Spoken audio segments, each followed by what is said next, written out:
Attorney General, there's no chance that there's not kickbacks or something going on. When you give millions and millions of dollars to somebody that stands to look at something for 15 minutes and walks away with millions of dollars, that money's coming back in some form. And that's only one form of corruption. The biggest thing is what they do to our country. They're taking massive amounts of money and spending it on items. I went through a list of 200 expenditures that were made, and I found 3 that looked like they were reasonable. Okay, 3. And we'll be talking about that tomorrow. We have a lot of stuff. And I want to commend Elon because he's done a fantastic. When we reclaim Johannesburg, we mean that we are reclaiming it. We have now taken back 11 hijacked buildings in the middle of Johannesburg. We will convert them into proper housing for our people. For an example, the old Carlton Hotel will be converted into a beautiful apartment to house our people. And next week we are hosting a new Johannesburg summit as we then unveil a better and new Johannesburg. President, thank you once more. The e-tolls are gone, gone, gone, and gone. Requirements. Why don't you give them their degrees? Your time has expired. We came here to ask you and you said we've got an extra minute for 6 minutes. You gave me 5 minutes here. It's not going to happen. It's not going to happen. We asked you and you said we've got an extra minute here. President, President, the simple point we are making, how will these students get employment if you don't want to give them their degrees?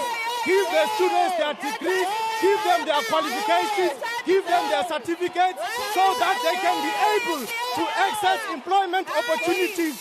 You don't need a bill for this. Release all degrees, Mr. President.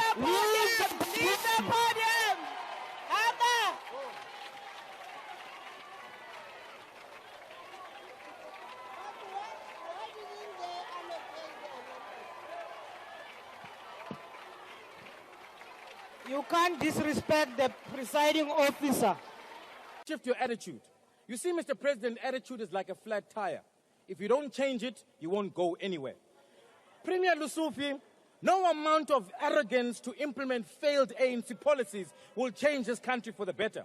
Just today, it was revealed that your government has stolen over 600 million meant for Gauteng NGOs who fight hunger. And this is over and above the fact that you spent over 400 million rand to fumigate schools because what's most important for you is that cadres must eat while the people of Gauteng suffer at your own hands.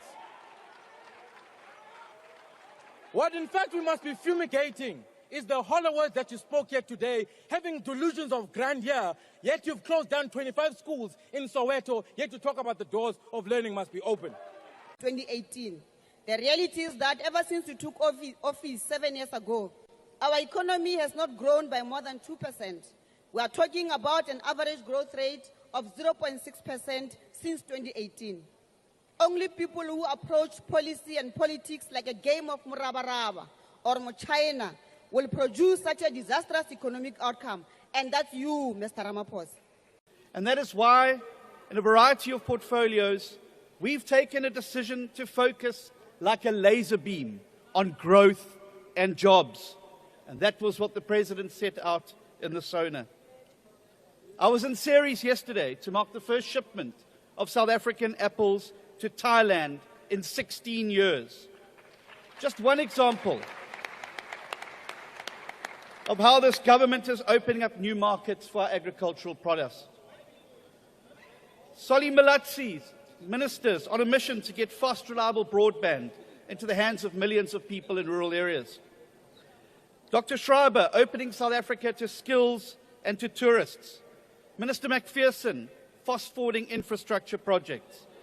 Honourable Garube, Minister Garube, focusing on long-term education excellence through a strategic reorientation. And Minister George ensuring regulations to enable sustainable growth.